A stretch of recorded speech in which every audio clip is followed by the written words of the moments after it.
আমার সামনে একবার একটা বিশ্ববিদ্যালয়ের ছাত্রলীগের ছেলেদেরকে বলছিল সামনের সপ্তাহে 7টা লাশ ফেলো। কার লাশ? কোন মায়ের ছেলের লাশ ফেলবে? এগুলো উনি আর জাস্ট বলছে। এটা হলো এই 2005-এ, মানে যখন বিরোধী দল ছিল। আব্বা, হ্যাঁ, আব্বা মারা যাওয়ার কিছুদিন পরে ওনার সাথে বসেছিলাম, একটা ব্যাপারে আলাপ করছিলাম। তখন বলছে 7টা লাশ ফেলে দাও। কার লাশ ফেলবে? এটা তো বলেন, জাস্ট ওই ছেলেগুলি চলে গেল। কিন্তু এই ধরনের ইনস্ট্রাকশন উনি দিতেন, 7টা লাশ ফেলো। মানুষের জীবন ওনার জন্য গুরুত্বপূর্ণ না, অনলি শেখ পরিবারের জীবন নিরাপত্তা হলো ওনার ইন্টারেস্ট। বাকি তো মানুষই না, বাংলাদেশের মানুষ তারা প্রজা।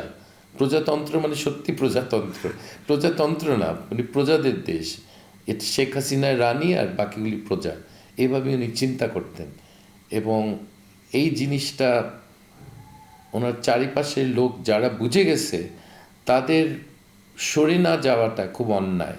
যারা বুঝে সরে গেছে ঠিক আছে, কিন্তু যারা শেষ মুহূর্ত পর্যন্ত ওনার সাথে ছিল, বিভিন্ন কারণে বিভিন্ন সুযোগ সুবিধায় শেষ মুহূর্ত পর্যন্ত ছিল, তাদের তো দেশের মানুষ তাদের উপরে রাগ থাকার কথা, তারা বুঝেও বুঝেনি। কেরানীগঞ্জের রুহিতপুরে গ্রিনভিল সিটিতে প্লট বিক্রি হচ্ছে কাঠাপ্রতি 1 লাখ টাকা ছাড়ে 8 লাখ টাকায়, আর এককালীন মূল্য পরিশোধে মাত্র 7 লাখ টাকায়।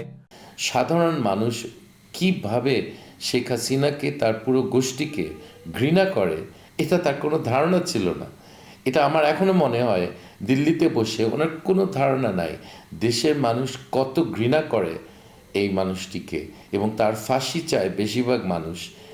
এটা তো সে জানে না, সে বুঝে না, এখনো বুঝে না। তার কথাবার্তা, তার প্রেস কনফারেন্সগুলি থেকে আমার দেখে মনে হয় যে উনি অনুতপ্ত যে এতগুলি বাচ্চাকে খুন করেছে, এই ব্যাপারে তার কোনো রিগ্রেট নাই, কোনো রিগ্রেট নাই।